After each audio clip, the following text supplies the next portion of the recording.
My wife left me and our 2-year-old son in April of 2012 and did not come back for 7. She came back 2 weeks after my father died and left my son $31 million. The newspaper ran it on the 19th of September. My father had sold his company, and when he died, the money went into a trust for my son, and it was in the business section with a photograph of him in it. A man came to my door on the 7th of October and handed me an envelope and said he was sorry. Inside was a petition asking a judge to take my son out of my house and give him to his mother, and to order me to pay her child support, and to order the bank holding my son's money to start sending it to her. 16 days between the newspaper and the papers on my door. My son was 9 years old. The last time that woman was in a room with him, he was 2. If somebody has ever come back into your life the exact week it became worth something to them, stay with me. Subscribe before you go any further. I put one of these up every day. Hit like on your way past, and tell me in the comments where you are watching from. My name is Ruben Coldiron, and I am an architect. Not the kind you are picturing. I do not do houses for people with money. I do schools, clinics, a fire station in Hayesville, a water treatment building nobody will ever look at twice, and 2 branch libraries I am prouder of than anything else I have done. 3 of us in an office on the 2nd floor of a building on Waterman, with a window unit that does not keep up in July.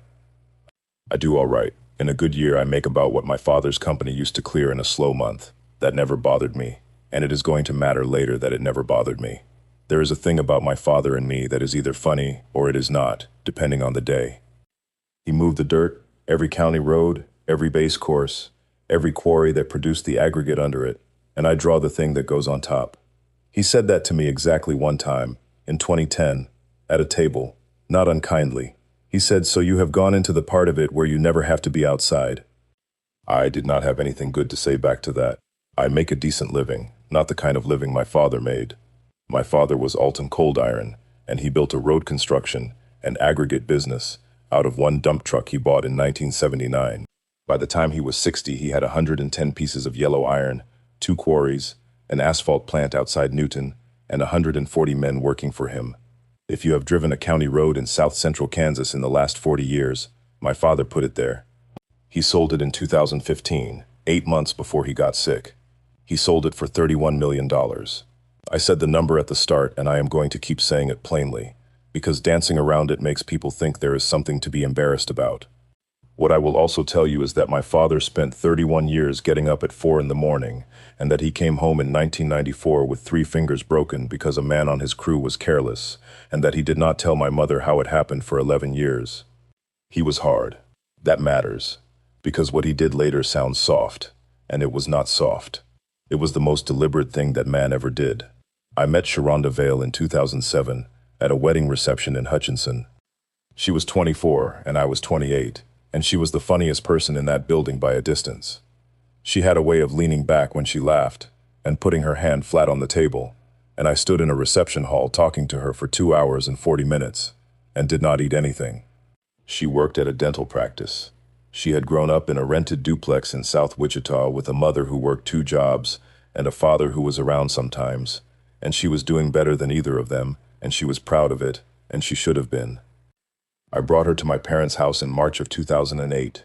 My mother was decent to her. My mother was decent to everybody, and I never once in her life saw her be otherwise. My father was polite and quiet, and asked her 4 questions across a whole afternoon. That night he walked me out to my truck and said, "Son, what does she think you are?" I said, "What does that mean?" He said, "Does she think she is marrying a second-year associate, or does she think she is marrying Alton Coldiron's boy?" I told him she had never asked me one thing about him, and that was true, and it stayed true for about 2 more years.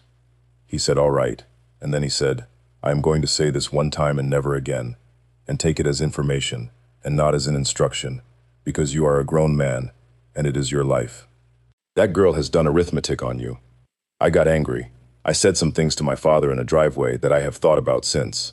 The last one was, "You think anybody who did not grow up like us is a thief?" And he stood there and took it, and then he said, "No. I think a person who has never had anything looks at a person who has, and that is not a sin, and it is not a crime, and it is not the same as love, and it is very difficult to tell them apart from inside." We got married in October of 2008 at a church in Derby with about 140 people. My father paid for none of it. That was my decision and not his. He offered twice and I said no both times, and I paid for that wedding out of an account I had built up over 6 years of overtime, and I was proud of that in a way I would now describe as a bit much. Here is the thing about me that all of it runs through, so I am going to put it plainly and let you judge it. I did not want my father's money. Not some of it. Not a reasonable amount of it. None of it. He offered me a job when I was 22. Not a token one. Assistant to his operations manager, with a real path behind it, and every man in that company would have understood exactly what it was. I said no. I went to architecture school at K-State for 5 years, and paid for it with loans and a job at a print shop running drawings for firms in Manhattan, which is a job that no longer exists because nobody prints drawings anymore. Then 3 years of internship hours at $18 an hour, drawing toilet partitions and stair details for men who did not learn my name until year 2. Then the exam. There are 6 divisions.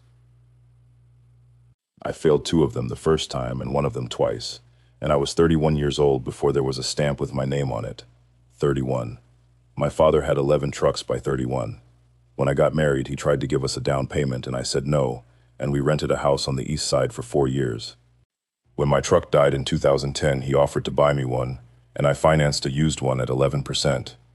There is one more thing about my work that I have never said out loud to anybody. In 14 years, I have never once bid a project that Cold Iron Materials was supplying. Not once. And in South Central Kansas, that is not easy, because my father sold aggregate into about a third of the public work in 11 counties, and it meant there were jobs I did not go after and 2 I withdrew from. I told my partners it was optics. It was not optics. Nobody would have said one word. I have been asked whether that was pride, and the honest answer is that it was, partly. There is a specific thing that happens to the son of a man like that. Every single thing you accomplish gets an asterisk on it, from strangers, and eventually from yourself, and the only way I could think of to get rid of the asterisk was to never take $1. I have also come to understand that it was unkind to my father, and that he wanted to give me things and I would not let him, and that I have no way of fixing that now. But the thing I did not understand at the time, and did not understand for another 3 years, was what it looked like from the other side of my own bed. Sharonda did not marry a rich man. She married a 28-year-old who had been licensed for 11 months and still owed money on a degree. She thought she did, for about the first year, because that is what I told her and it was true. Then in 2009, my father sold a quarry, and there was a piece about it in the paper, with his name in it, and a number, and she read it at my kitchen table on a Sunday morning, and I watched her read it. She said, "Reuben." I said, "I know." She said, "Your father is..." And I said, "That is my father, that is not me." And she laughed, because she thought I was making a joke about being modest. It took her about 2 years to understand that I meant it exactly, and literally, and that there was no version of our life where any of that came across. She did not become a different person overnight. That is not how it went, and I am not going to pretend it was. What happened was that a thing came into the house and sat there. It came up around money, and it always started reasonably. A house. Whether we could look at something bigger, whether it made sense to be paying 11% on a truck when there was an alternative sitting in Newton, Kansas, being offered. And every single time, I said the same thing, in the same tone, which I now understand was insufferable. I said, "We do not take from him." By 2010, she had stopped asking, and I thought that meant she had come around. What it actually meant was that she had reached a conclusion. Ellis was born in March of 2010. Ellis Alton Cold Iron. She picked the first name, and I picked the middle one, and my father came to the hospital in a clean shirt with his hat in his hand, and stood at the end of the bed, and did not say anything for about a minute. The first 2 years were mostly all right. Somebody listening will assume it was a war the whole time, and it was not. She was a good mother in that stretch. She was tired the way everybody is tired, and she got up at night more than I did, and she was patient with him in a way I found remarkable, and there is a photograph of the 2 of them asleep in a chair that I have never been able to throw away and never been able to look at for very long. The last 11 months were bad. She was gone a lot. She took a job at a practice in West Wichita, and the hours moved around. There was a friend group I did not know and did not like, and I said so, and that was a mistake. There was a night in January of 2012 that I have gone back to more than any other night in that marriage. We were in the kitchen and she was doing something at the sink and she said, without turning around, "Do you ever think about what we would have if you just let him help?" And I said, "No." And she said, "Not even one time?" And I said, "Sharonda, I have told you where I stand on this about 40 times." And she said, "I am not asking where you stand. I am asking if you ever think about it." And I said no again because I thought she was making the same argument in a new outfit. She was not. I understand that now, and I did not understand it for about 6 years. She was asking me a real question, possibly the last real question she ever asked me, and I gave her a policy statement. I do not think it would have saved anything. I have thought about it honestly and I do not. But it was the last door, and I closed it standing at a sink without turning around either. And in February of 2012 she told me she was not happy, and had not been for a long time, and that she wanted out. I asked her if there was somebody. She said no, there was somebody. His name is Brantley Guillot, and he is 11 years older than her, and he owned a chain of tanning and wellness studios in 3 states, and I found that out about 6 weeks later, from a person who did not intend to tell me. It happened on a Wednesday, and it took about 4 hours. I was in Hutchinson at a punch walk on an elementary school addition, going room by room with a superintendent and a clipboard, and I got a text at 11:40 that said, "I am getting my things today. I think it is better if you are not here." I finished the walk. Somebody explained to me why I finished the walk, because I never have been able to. I stood in a corridor for another 2 hours, writing down door hardware that had been installed backwards, while my marriage was being loaded into a car 60 miles away. I got home at 4.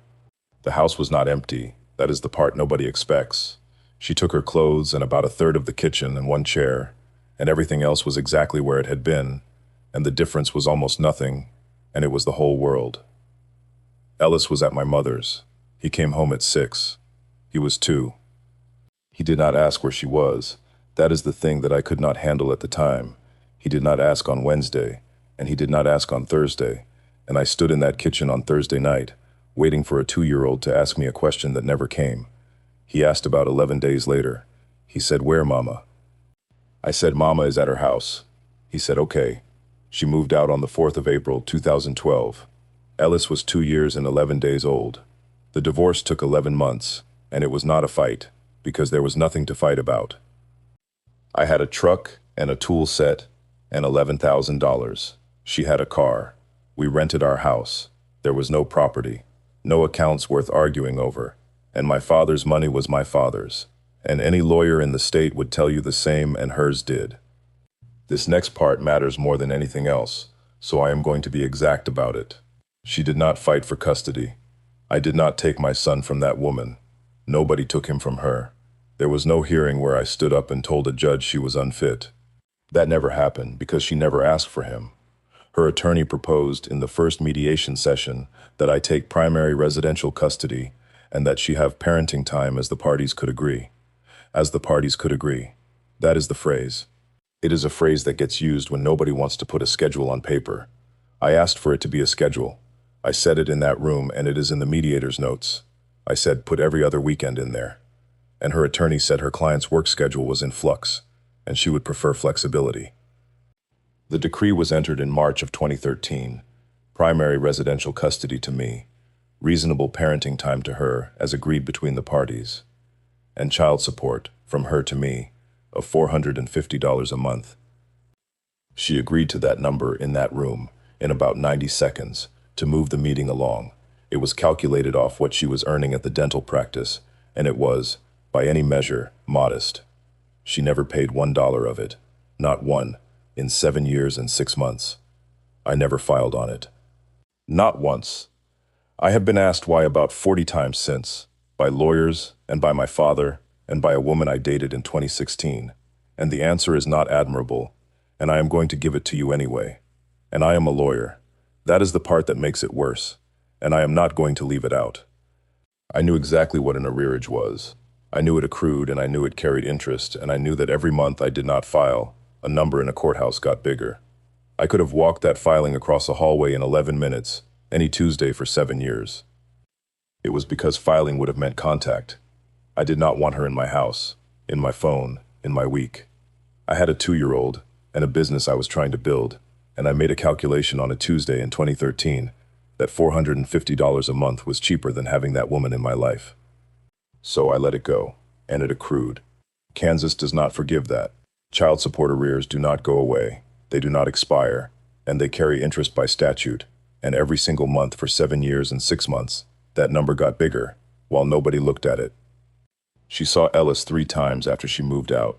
May of 2012, at a park, for about 2 hours. My mother drove him because I could not be in the same place as her yet. August of 2012, at her apartment, for 1 night, which he came home from with a fever. And the last one was Thanksgiving of 2012, at her mother's house in South Wichita, for a couple of hours in the afternoon. That is it. That is the entire record of a mother and a child. There were phone calls for a while, and they got further apart. There was a period in 2013 where she called on Sundays, and then it was every other Sunday, and then there was a gap of 5 weeks and then a call, and then a gap of 3 months. The last time Sharonda Vale spoke to my son on the telephone, he was 3 years old. There were 4 birthdays with a card, then there were not. The last one came in March of 2016. He was 6. It had a dinosaur on it, and it said, "Love, Mom," and there was a $20 bill in it. I put it in the shoebox with the other 3. I have thought a great deal about whether I should have given him that $20. I did not. It is still in the card, in the box, in my closet, and I could not tell you today what I was preserving or who I thought I was preserving it for. She married Brantley Guillot in 2014 in Scottsdale, and they had 2 children, a girl in 2015 and a boy in 2017. Guillot left in 2018. The wellness studios went under sometime in there, and there was a bankruptcy, and I know that only because it came up in discovery 2 years later. So when she filed that October, she was 36 years old, with 2 small children, no husband, and a job at a medical office in Chandler. I did not know any of that when the papers came. I found it out in February, and it did not make me feel one single way that I expected. I know that because her mother told my mother at a grocery store, once, by accident, in a conversation that neither of them wanted to be having. Now I have to tell you about my father and my son, because that is the part that actually matters. The Saturday before Ellis turned 3, my father called me at 7 in the morning and said, "I am coming to get him at 9. He did not ask. He said what he was going to do. I said, "For what?" He said, "For Saturday." And I said, "All right," because I was working most Saturdays that year, and I did not have a lot of good options, and because something in the way he said it made it clear that this was not a request I was going to be able to decline twice. He came at 9. He came at 9 every Saturday for 6 years. Alton Cold Iron was 68 years old and had 140 men working for him, and he was in my driveway at 9 o'clock in the morning, 52 Saturdays a year, in a Ford pickup with a cooler in the back, and he took my son. I do not know everything they did. That is by design. I asked twice in the first year and got very short answers, and I stopped asking, and I have come to understand that not asking was the whole arrangement. Here is what I know. They went to the quarry outside Newton, a lot. My father had sold the business by then and had no reason to be there, and went anyway, and there was a foreman named Doyle Prendergast who used to let a 4-year-old sit in a haul truck that was not running. They went to a diner on West Douglas that closes at 11 in the morning, most weeks, and my son had the same thing every single time for 6 years, which was 2 eggs and wheat toast, and he still orders it, and he is 9. They fished at a pond on a piece of ground my father kept when he sold, and they did not catch much, and my father did not care about fishing. There is a video on my phone that Doyle took of my father showing a 5-year-old how to walk a set of tracks on a dozer without falling off. My father is holding the back of his shirt in a fist. Neither of them is talking. I have watched that video probably 300 times. It is 51 seconds long. What I look at now is not my son. It is my father's face, which is doing a thing I never saw it do once in 39 years of being his son. There were rules on those Saturdays, and I learned them slowly, mostly from Ellis at dinner. You had to be dressed and standing at the door at 9, not 9:05. My father did not come to the door after the first year. He sat in the truck, and Ellis figured out around age 4 that the truck did not honk. You got a Coke at the quarry, one, out of a machine that Doyle kept stocked, and that was the entire Coke allocation for the week, and my father would not be moved on it. You did not get to pick the radio. and you carried your own things. Ellis told me once, at 6, with enormous seriousness, that Grandpa says a man does not hand somebody else his bag. I said, does he now? He said, yes, and then he carried his own backpack into the house and it was too big for him, and he fell over on the step. And they did the thing that I did not know about until after. At some point in there, Ellis says he was 6, and I think that is about right. My father started giving him a job. Not a chore, a job. There was a shed at that pond that needed something done to it every single Saturday, and Ellis got paid, in cash, out of my father's front pocket, at a rate that started at $2 and ended, at 8 years old, at $7 an hour. And my father made him put half of it in a coffee can and told him what it was for. He told a 6-year-old that half of everything he earned went in the can, and that the can was not for toys, and that when there was enough in it, they were going to go to a bank together and open something. The coffee can is on a shelf in my garage. It is a Folgers can, and it is empty, and I have not moved it. Ellis asked me about the can once, after the funeral, and I said we could keep using it if he wanted. He said, no, that was for the account. 9 years old, correcting his father on the purpose of a coffee can. They did that in the spring of 2018. My father took my son to a credit union on Rock Road, and they opened a savings account with $211 in it, and my son signed his own name on a form with a pen he was not able to hold correctly. My father did not tell me about that account for 4 months. When he did tell me, he did it in my kitchen, standing up, and he said one sentence about it. He said, I raised one boy who would not take a dime from me, and I am not doing that again. That is the closest that man ever came to telling me I had hurt him. My mother's name was Verily, and she was the reason any of this held together in the first 2 years. She had Ellis 3 days a week while I worked. She is the one who taught him to use a fork, and she is the one who was there the day he walked, and she called me at the office to tell me, and then she felt terrible about it for a year, because she thought she should have let me see it first. She never said one word against Sharonda. Not one. In 5 years. And I gave her plenty of openings. The closest she came was in 2013, in her kitchen, when I was going on about something. She let me finish, and then she said, Reuben, that woman is going to have to live inside her own head for 50 more years, and you do not have to do one thing about it. My mother died in February of 2017, stroke, at home, very fast, and my father found her. He was not the same after. Anybody would tell you that, but he did not stop coming on Saturdays, not one single week, including the Saturday after the funeral, when he showed up at 9 o'clock in the morning with a cooler in the truck and did not say one word about it, and my son was 7 years old and got in the truck. My father was diagnosed in March of 2019, pancreatic. There is not much to say about that one that is not already understood by everybody listening. He had 11 weeks. The last 4 he was at my house, in the back bedroom, with hospice coming twice a day, and Ellis went in there after school every afternoon and did his homework on the floor next to the bed.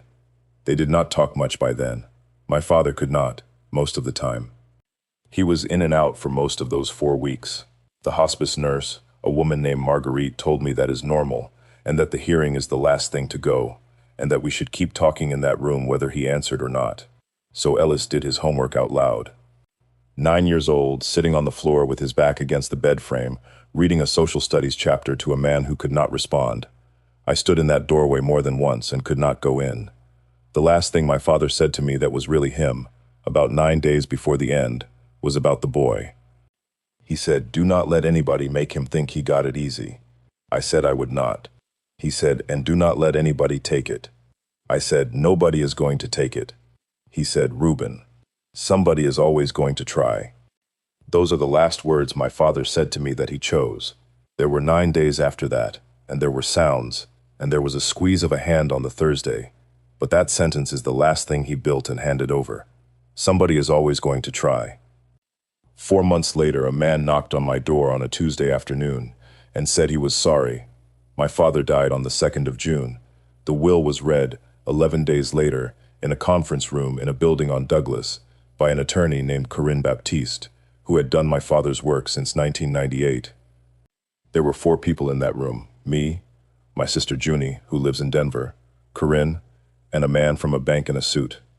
My father left my sister a number that I am not going to say because it is hers. He left me the pond, the shed, the 11 acres it sits on, and the pickup. That is my whole inheritance, 11 acres and a truck. And I want to tell you exactly how I felt sitting in that chair, because I know how it is supposed to sound. I felt relieved. I have thought about it for a year, and I have not been able to find any other word. My father knew me. He knew that if he had left me $11 million, I would have spent the rest of my life being a man who had been left $11 million. And he gave me a pond and a shed and a truck I had been trying to buy off him for 2 years. And it was the last kind thing anybody has ever done for me. Junie cried in that room, and it was not about the number. My sister is 4 years older than me, and she moved to Denver in 2003, and she and my father talked about once a month for 15 years, and it was fine, and it was not close. She sat in that conference room and heard that her father had spent the last 6 years of his life driving to a quarry every Saturday with her nephew, and she had not known about it, and neither had I in any detail, and she put her hand over her mouth. She said one thing on the way to the elevator. She said, "He never did that with us." And I said, "No, he did not." And she said, "Good." And she meant it, and I understood exactly what she meant, and neither of us has brought it up since. Everything else went into a trust for Ellis.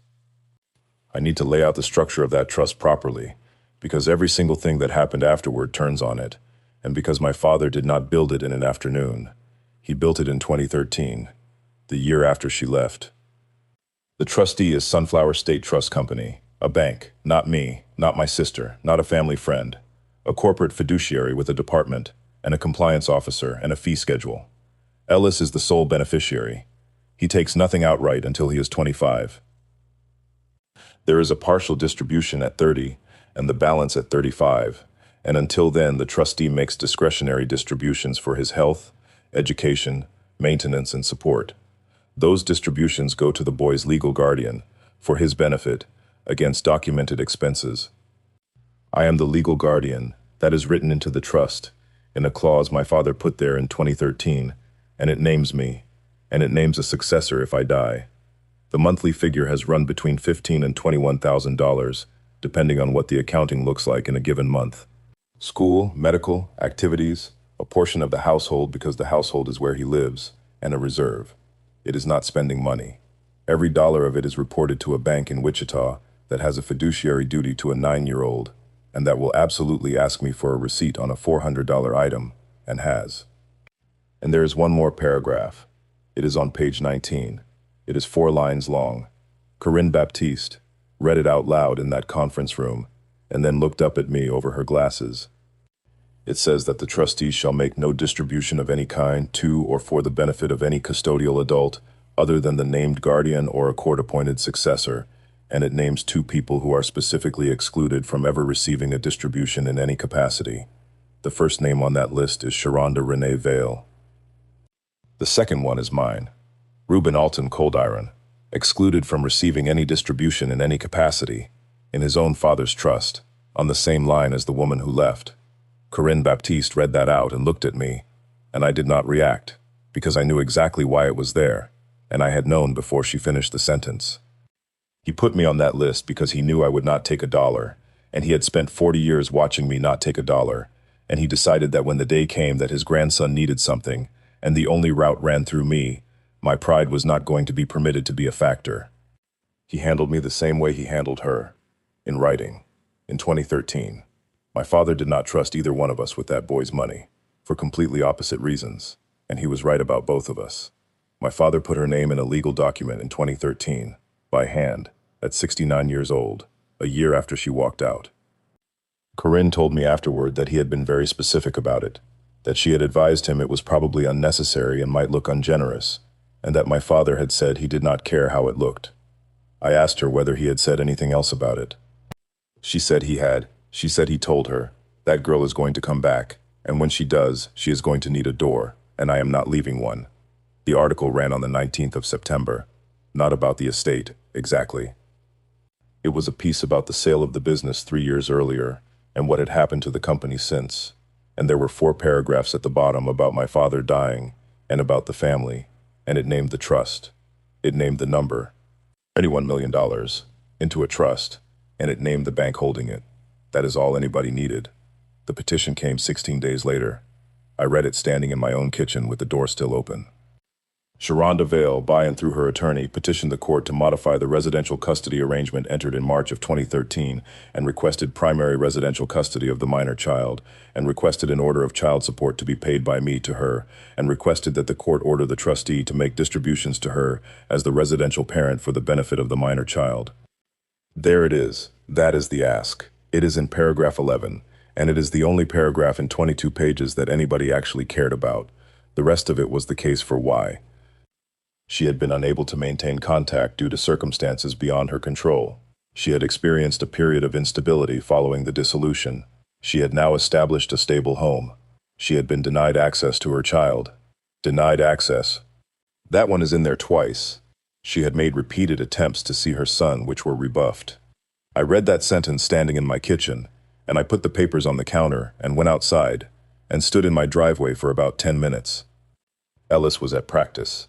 I remember being grateful about that, in a way that was out of all proportion, standing in a driveway being grateful that a 9-year-old was somewhere else.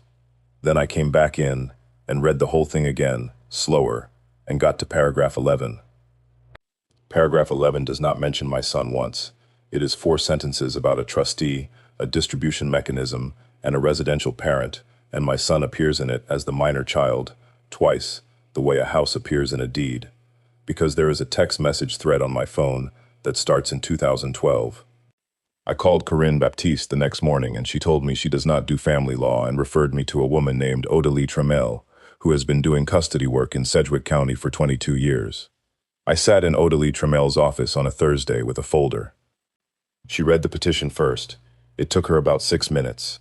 Then she said, "Mr. Coldiron, before I say anything else, a natural parent has rights, and that 7 years of absence does not extinguish them, and that any lawyer who tells you this is going to be easy is lying to you." She said, "And I am going to say one more thing, and then we will get to work." She said, "You read this petition before you came in here. You are a lawyer. You could recite the standard for modification to me right now." I said I could. She said, "And you hired me anyway, and that was the first correct decision you have made since the 4th of April 2012. I said, "All right." She said, "That being said, tell me about the text messages." I have a folder. I want to explain where that folder came from, because it was not strategy, and I was not building a case. I did not have a case in mind in 2013. I was a 33-year-old man with a 3-year-old, and I kept things because I did not trust myself to remember them accurately later. Every text message from her, from April 2012 forward, every one, in order, exported. Screenshots of 4 voicemails. A note I wrote on a Sunday in 2013, with the date on it, saying she had not called in 5 weeks. The birthday cards. Actual cards, 4 of them, in a shoebox, with the postmarks. And a calendar. A paper wall calendar for every year since 2012, with a small letter S written in the corner of any day she had contact of any kind with him, in any form. 22 marks. Over 7.5 years. There is one more thing in that folder, and I did not show it to Odalie Trammell until the second meeting, because I did not know whether it counted. It is a list, in my handwriting, on a legal pad, of every single thing my son did that a mother would have wanted to know about. First tooth, first day of school, the time he broke his wrist on a trampoline in 2015, and was extremely brave about it. The Christmas he asked for a metal detector. 41 entries over 7 years. I started it in 2013, because I thought one day she would come back and want to know, and I did not want to be the man who could not tell her. I never sent it, she never asked, and it went into an exhibit binder as evidence of exactly the opposite of what I wrote it for. I did not know it was 22 until Odalie Trammell counted them in front of me. I had been making those marks for 7 years without ever once adding them up, and a lawyer counted them at a desk in about 90 seconds and said the number out loud. 22. There are 52 Saturdays in a year. My father made 312 of them. Odalie went through the whole folder over about 90 minutes and did not say much. At the end, she squared it all up and put her hands flat on top of it and said, "All right. Here is what is going to happen." She said the court is not going to hand a 9-year-old to a stranger. She said that plainly, and she was right. Then she said the part I was not prepared for. She said, "They are going to give her something, and you are not going to like it. And you are going to accept it, because if you fight the something, you look like the parent who is obstructing, and then you become the problem. She said, "Your job in this case is not to win.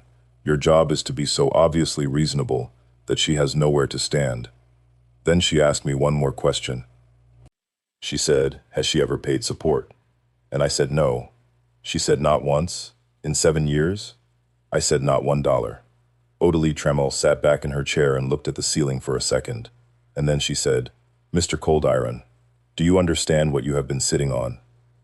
Let me stop for 1 second, because we are coming up on the part I have never laid out for anybody in one piece, including my sister.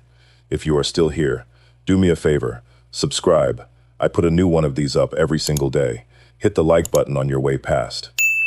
And tell me this in the comments, because I genuinely go back and forth on it. She was his mother. She carried him, and she got up with him at night for 2 years, and I watched her do it. Does 7 years of nothing cancel that, or does nothing ever cancel it? I read all of them. The arrears calculation took the court services officer about 4 days. $450 a month, ordered in March of 2013, unpaid for 100 months. $45,000 in principal. Kansas charges interest on child support arrears by statute. It accrues on the unpaid balance, and it compounds the way these things do. And over 7 years, on a balance that was growing every month, the interest came to $16,400 and some dollars. $61,412. Odalie called me with that number on a Thursday afternoon, and I was in a parking garage downtown with a banker's box under one arm. She read it out, and then she said, "Mr. Cold Iron, are you there?" And I said, "She is going to think I did this." And Odalie Tremel said, "She is going to think that for about 11 minutes. Then her attorney is going to explain that support comes up automatically when a case opens, and after that she is going to have to think something else." People assume I calculated that number. I did not. I did not go looking for it, and I had never once run it in my head in 7 years. A court services officer in Sedgwick County ran it in 4 days, off a decree that had been sitting in a file since 2013. Because the moment you open a custody case, support comes with it. It is not optional, and it is not something either party gets to leave alone. The court looks at it, because the court is required to look at it. She filed a motion to modify custody, and the file opened, and 7.5 years of arrears came up out of the floor. She did that. Nobody did that to her. The case ran from October to the following June. 8 months. I want people to understand that, because the version of this that gets told at a barbecue is that we went to court, and a judge yelled at her, and it was over. 8 months, 4 hearings, 2 continuances, a guardian ad litem, a psychological evaluation, 3 separate rounds of discovery, and $41,000 of my money. Nobody warns you about the ordinary part of it. There is a Wednesday in January where you take half a day off work to sit in a hallway for 2 hours because a judge has a criminal docket running long, and then it gets continued, and you drive back to the office and sit down at a drawing you have lost the thread of. That happened twice. There was a Tuesday in February where I sat in a room and answered questions under oath for 3 hours about whether I had ever spoken negatively about the petitioner in the presence of the child. 3 hours. Her attorney was doing his job and doing it properly, and I sat there and answered every question and drove home and did not eat dinner. Ellis knew something was happening. He is not stupid. He knew there were phone calls and that I went places in a shirt. He asked me in December what was going on, and I told him the truth in the smallest true version I had, which was that his mom and I had a disagreement about some grown-up arrangements, and that lawyers were helping, and that nothing about his life was going to change. That last part was a promise I made to a 9-year-old before I had any right to make it. The guardian ad litem was a woman named Prudence Okoye, and she was appointed by the court to represent Ellis's interests, which are not my interests, and not his mother's. She interviewed him 3 times. I was not permitted to be present, and I did not want to be. She interviewed me twice, for 2 hours each, and she came to my house unannounced once, which they are allowed to do, and which I have decided I approve of. Her report is 34 pages. There is a paragraph in it that I have read probably 60 times. She wrote that she asked Ellis, in their second meeting, whether he knew who Sharonda Vale was. And he said yes, that is my mom. And she asked what he knew about her. And he said, she lives in Arizona, and she has 2 kids, and she left when I was 2, and my dad says she was not ready, and my grandpa said she made a mistake. Prudence Okoye wrote in her report that the child recited this without distress and without apparent rehearsal, and that in her professional opinion, he had been given a factual and age-appropriate account of the situation over a period of years by a caregiver who had not editorialized. That paragraph cost me nothing, and it is the only thing in 8 months of litigation that I am proud of. That was hard in a way I did not expect. There were 400 nights in there where I could have said what I actually thought. He asked me about her maybe 11 times over 7 years, in the car, at bedtime, out of nowhere the way children do. And every single time I gave him the same 3 sentences. Your mom and I got married, and it did not work. She was not ready to be somebody's mom yet. That is about her, and it is not about you. I said it when I did not mean it. I said it in 2013, when I meant something entirely different. I said it in a parking lot outside a school, in 2016, when I had to sit there for a minute afterward. My mother told me to. That is where it came from. My mother sat me down in the summer of 2012 and said, "Whatever you put in that boy about his mother, he is going to carry, and you will not be able to take it back out." She was right, and it turned out to be worth 34 pages. The psychological evaluation was ordered in February. Both parents, a doctor named Wendell Schaefer-Reyes, 6 hours across 3 sessions each, plus testing. I am not going to characterize his findings about her, because I am not qualified to, and because the report is sealed. What I will say is what is in the public record, which is that he recommended against any change in residential custody, and recommended that any reintroduction be supervised, therapeutic and phased. Therapeutic supervised parenting time. That is the phrase. It means a facility. It means 90 minutes in a room with toys in it, and an observer who takes notes. It means the parent is not permitted to make promises, discuss the litigation, or ask the child questions about the other household. It means you do not get a weekend. You get a room, and somebody writes down what you say in it. The hearing was on a Wednesday in June. I had not been in the same room as Sharonda Vale in 7 years and 4 months. She came in at 8:40 with her attorney, and she looked good. She looked like a woman who had gotten ready carefully. She is 36 now. She had her hair up. She had a folder she was holding with both hands, the way you hold something when you do not know what to do with your hands. She looked at me once, in that hallway, and then she did not do it again. I had thought about that hallway for 8 months.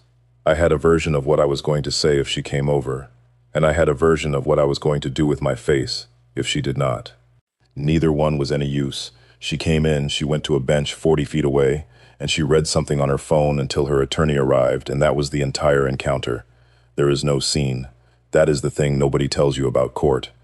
You spend 8 months and $41,000 building toward a room, and then you sit in that room, and a series of people read documents out loud in flat voices for 90 minutes, and it is over, and nobody ever says the thing you have been waiting to hear somebody say.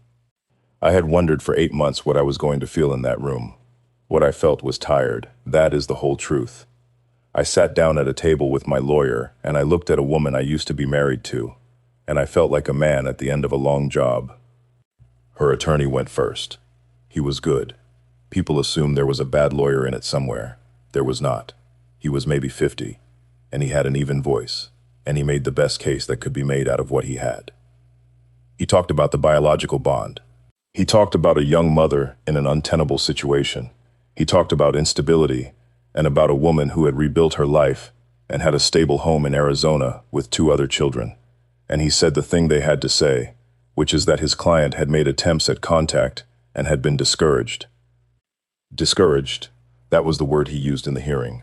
It had been rebuffed in the petition, and it became discouraged by June. Odalie Tremmel stood up and did 4 things, and the entire hearing took about 90 minutes. The first thing she did was put the calendars up. 8 paper calendars. She had them enlarged and put on a board, side by side, 2012 through the present, with every S marked in the corner of a day. 22 marks in the first year, then 11, then 4, then 1, then nothing across 3 full sheets. I had made those marks in ballpoint on a wall calendar in a kitchen, some of them years apart, and a woman had them enlarged onto foam board and stood them on an easel in a courtroom in Sedgwick County. The blank ones are the ones you look at. 3 sheets, 36 months, and not 1 mark anywhere on them. There is nothing to read. That is the exhibit. She did not say much about it. She said, "This is the record of contact." And she stepped back, and let the judge look at it for about 11 seconds, which is a very long time in a courtroom. The second thing she did was the text messages. Not all of them. Odalie is too good for that. She pulled 7. The last one from Sharonda in 2013, which said she was going to try to get out there when things settled down. Then 3 from me, across 2013 and 2014, asking her to call him. One of them is 4 words long. It says, "He asks about you." None of them answered.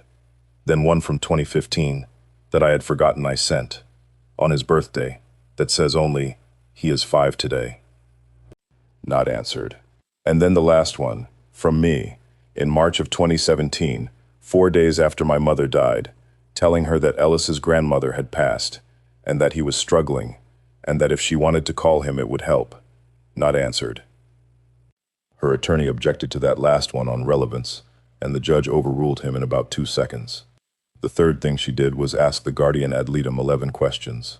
The last one was, "In your assessment, does the child have any relationship with the petitioner?" And Prudence Okoye said no, he has information about her, he does not have a relationship with her. And the fourth thing was the arrears. Odalie did not make a speech about it. She entered the court services officer's calculation into the record as an exhibit and said one sentence. She said, "Your Honor, my client has never filed to enforce this and is not asking the court for anything he was not already owed by an order of this court in 2013. That was it. She sat down. And the judge asked Sharonda Vale one question. He said, "Ma'am, is there a reason you did not pay?" And she said, "I was in a difficult financial position." And the judge looked at the file in front of him and said, "You were married in 2014. Your household filed jointly for 4 years." She said, "We had expenses." The judge said, "I understand." And then he wrote something down and did not look up again. That is the moment. If you want to know where that hearing turned, it turned there. And it turned on a man reading a number off a tax filing in a flat voice.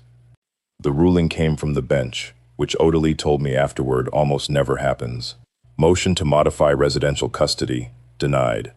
The court found no material change in circumstances warranting modification and found that the child's stability and continuity of care were served by the existing arrangement. There is a line in the written order that came a week later that I have kept. It says, "The petitioner's absence from the child's life was not the product of interference by the respondent, and the record reflects the opposite." That is a judge saying, in an official document, that I did not keep her away. She got therapeutic supervised parenting time, 90 minutes twice a month, at a facility on the east side, phased, contingent on the recommendation of the supervising clinician, with review in 6 months. There is one more thing about that hearing that I only understood afterward. Odalie never argued that Sharonda Vale wanted the money. Not once. She did not use the word greed. She did not point at the newspaper article. She did not put the 16 days on a board next to the calendars. And she could have. I asked her about it in the parking garage and she said, "Mr. Coldiron, if I say she is after the money, then this becomes a case about what is in her heart, and nobody can prove what is in anybody's heart. So then it is your word against hers and we are in a fight." She said, "I put up 8 blank calendars and let the judge do the arithmetic himself. A thing a man works out on his own he believes forever. A thing you tell him he has to weigh."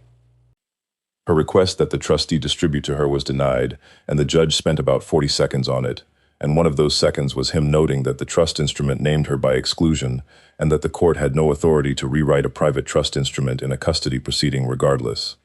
Her attorney did not argue that point. I do not believe he had known about page 19 until discovery, and the arrears were entered as a judgment, $61,412, plus continuing support going forward at a recalculated amount based on her current household income, which came to $611 a month. The court ordered an income withholding order. That means it comes out of her paycheck before she sees it, at her employer, with the state as the intermediary. She sat there while that was read out. Her attorney put a hand on her arm at one point, which I noticed, and which I have thought about. And there was one more order, and I had not asked for it and did not see it coming. Odalie had moved for attorney fees on the basis that the petition was substantially without merit and had been filed in proximity to a publicized inheritance. The judge granted it in part, $18,000. He did not make a speech about her motives. It would be easier to tell it that way. He did not. He said the timing of the filing, considered alongside the 8-year record of non-contact, supported an inference that the petition was not primarily motivated by the child's welfare. That sentence is in a public court file in Sedgwick County with her name at the top of it. There were 3 weeks between the ruling and the first visit, and they were harder than the 8 months that came before them, because the fighting was over. For 8 months I had a thing to do, documents to pull, appointments to keep, a lawyer to call back, and then a judge said a sentence and all of that stopped, and what was left was a 9-year-old who was going to be in a room with a stranger who was his mother. I told him on a Sunday. Odalie had coached me, and I did not use any of it. I said, "You know how we talked about how your mom might want to see you sometime?" He said, "Yes."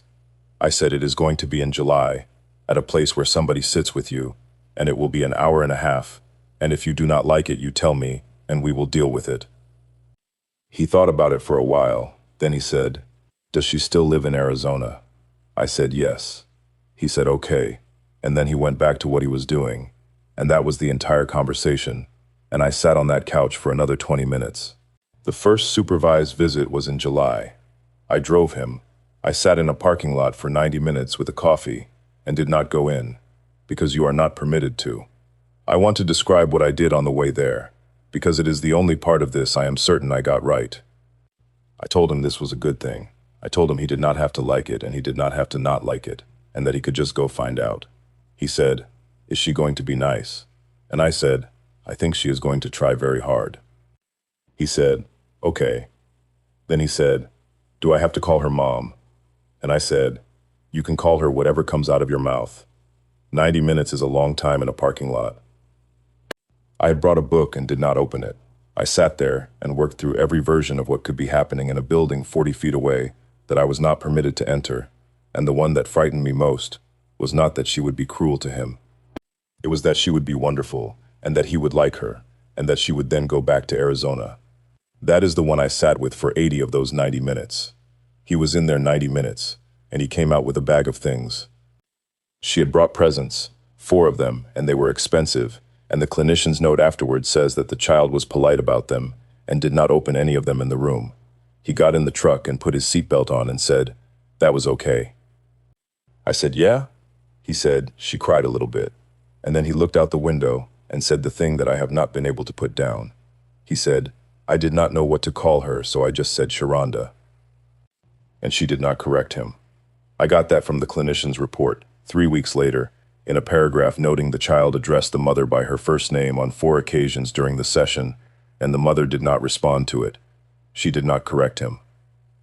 She sat in a room with an observer taking notes and let a 9-year-old call her by her first name for 90 minutes, because correcting him would have gone in a report.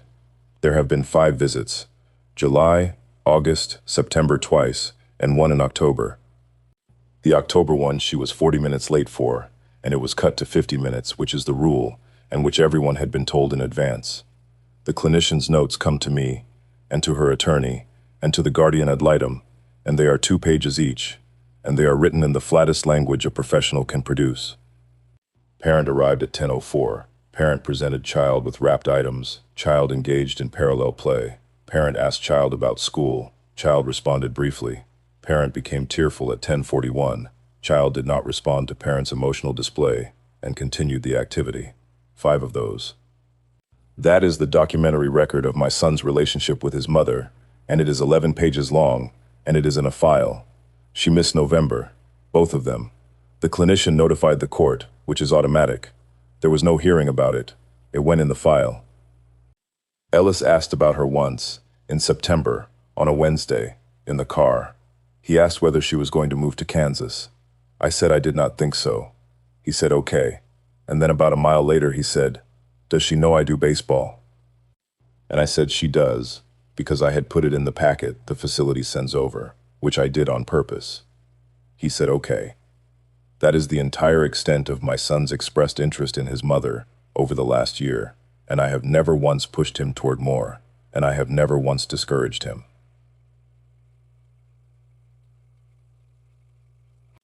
In October, 4 months after the ruling, he asked me if she could come to a game, and I said yes, without 1 second of hesitation. And I want people to understand that I did not have to think about it, because I had thought about it for 4 years in advance. I called Odalie. She called the other attorney, It was approved as an additional supervised contact with the guardian ad litem present, which took 2 weeks to arrange and cost me $1,100. The game was on a Saturday morning in November. I told him she was coming. That is on me, and I would do it again, and I am still not sure. Odalise said not to. She said, tell him after she arrives. And I said, he is 9. He is going to look for her in the stands either way. And if I have not told him, then I am the man who did not tell him.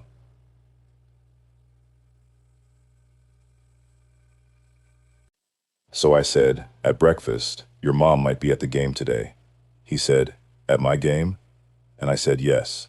He said, okay, and then he ate about 4 more bites, and then he said, is she going to sit with you? I said she will sit with a lady from the court, over on the other side. He said, okay again. He looked over there 11 times in the first inning. I counted. I sat on a metal bleacher on a Saturday morning in November, and counted my son turning his head. She did not come. She did not call the facility, and she did not call her attorney, and nobody ever gave a reason. There is a line in the guardian ad litem supplemental note that says the parent did not appear and did not communicate. My son played that game. He went 1 for 3 and made a play at second base that he talked about for a week. He did not ask about her afterward. That is the part I was not ready for. I had prepared for the question in the truck. I had 4 different answers depending on how he asked it, and I had run all 4 of them in my head standing at that fence in the 6th inning. He got in the truck and put his seatbelt on and said, did you see that play? I said I did. He said Kellen said it was luck, and we talked about Kellen the whole way home. He has not asked since. That is the day I stopped being angry, and I have thought a great deal about why. Because up until that Saturday, I had been carrying something around about that woman for 7 years, and I had been very disciplined about not letting it into the house, and it was heavy. And then she did not come to a baseball game, and I understood, standing on a bleacher in November, that there was nothing there to be angry at. There was no scheme. There was no villain sitting in Arizona plotting against my son. There was a 36-year-old woman who saw a number in a newspaper and made a phone call to a lawyer, and who lost, and who therefore had no more reason to be here. That is not evil. It is smaller than evil. Evil at least has a shape. The judgment is being collected. $611 a month in current support, plus an additional $200 toward the arrears, taken out by income withholding order before she sees it. At that rate, the $61,000 takes about 22 years. I have been asked whether I am going to release it. My sister asked me at Thanksgiving. My accountant asked me, in a different way, when I told him it was coming in, and asked what to do with it. And a woman I have been seeing since last spring asked me in a kitchen in September, and she asked it the right way, which is that she did not ask whether I was going to. She asked me what I thought it was doing. So here is my answer, and I have had a year to sit with it. My accountant wanted me to put it in the trust. He said that is where it belongs. Legally, it is support for the child. It should sit with the child's money. I said no. It goes into a savings account at a credit union on Rock Road that has a boy's name on it and $211 of his own money in it that he earned at $7 an hour, and it has been going in there since the first withholding hit in August. He does not know. He will find out at 18. And it will be about $160,000 by then, and it is going to be, by a distance, the smallest account with his name on it, and it is going to be the only one that came from her. I do not need it. That is the first thing. $811 a month does not change one single thing about my life, and it never will, and anybody who thinks this is about money has not been listening. And I am not doing it to hurt her. If I wanted to hurt that woman, I had 7 years in a folder, and I did not do one thing with either. I am doing it because she is his mother, and for 7 years she was nothing to him at all, and the only thing on this earth that currently connects her to my son is a number that goes out of her account on the 1st of the month. That is not much of a connection, I know that. It is a wire transfer, but it is not nothing, and it is the only thing she has ever been made to do for him, and it is going to go on doing it for 22 years, whether she thinks about him or not. There is going to be a Tuesday 11 years from now, where a woman in Arizona sees a line item on a statement, and for about 4 seconds, she is going to think about a boy in Kansas. That is the whole thing. That is what I am buying with 22 years of paperwork. 4 seconds a month. I have heard myself say that out loud now, and I know how it sounds. My sister thinks it is beneath me. The woman I have been seeing has not said what she thinks, and I have not asked her again. I am not releasing that. I would not release it for any amount of money. My father knew she was coming. That is the thing I keep going back around to. He built that trust in 2013, a year after she left, when she was still sending birthday cards, when nobody in this family thought about her more than once a month. He put her name on an exclusion list in a legal document at 69 years old and told his attorney, "That girl is going to come back, and when she does, she is going to need a door, and I am not leaving one." And I thought that was hard when I first heard it. I sat in that conference room and I thought my father had done something cold. I have come around. Because he was not protecting the money. He did not care about the money. He sold 140 jobs and 2 quarries and an asphalt plant, and gave a 9-year-old the whole thing, and gave his own son a pond and a shed. He was protecting the 6 years of Saturdays. He knew exactly what he had built with that boy in a pickup truck at 9 o'clock in the morning, 52 weeks a year, and he knew what it was worth, and he knew that the only thing that could ever come along and take it apart was somebody with a claim and a lawyer. So he put 4 lines on page 19, and then he went back to picking my son up at 9. Here is what I would leave you with. Everybody in my family told me my father was wrong about that woman in 2008, including me, loudly, in a driveway, at 28 years old. And he was not wrong. It would be easy to end on. The old man was right, and the boy should have listened. I do not believe that. My father guessed. He guessed on the basis of where she came from, and how she looked at a house. And his guess happened to hit, and a guess that hits is still a guess. If she had stayed, if she had turned out to be exactly what I thought she was, he would have carried that opinion to his grave, and never once said, "I was wrong about her." So I do not think the lesson is listen to your father. I think the lesson is the one he actually taught, which he taught with a coffee can and a shed and a boy who did not know he was being taught anything. My father could have written a check to a 9-year-old. He wrote one, eventually, and it was very large. But first he spent 6 years driving that kid to a quarry and paying him $7 an hour and making him put half in a can. 6 years, at 68, 69, 70 years old, on a Saturday morning, when he did not have to, and nobody would have thought less of him for not. Because he understood something that I did not understand until I was standing in a courtroom in June. A trust document is 4 lines on page 19. It is a very good 4 lines, and it held. But the thing that actually protected my son from that woman was not on page 19. It was that, when a court-appointed stranger sat him down and asked him what he knew about his mother, a 9-year-old told her the truth calmly, without any anger in it, in his own words, because 2 men had spent 7 years making sure he had somewhere solid to stand. You cannot put that in a document. You have to show up at 9 on Saturdays for 6 years. There is one more thing, and then I am done. In September, 4 months after the ruling, Ellis asked me for a job.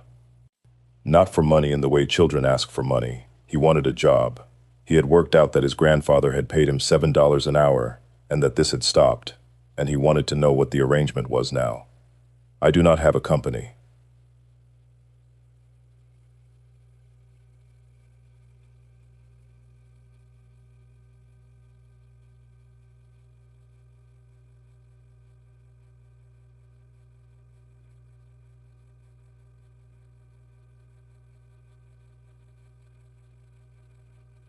I have 11 acres, a pond, and a shed.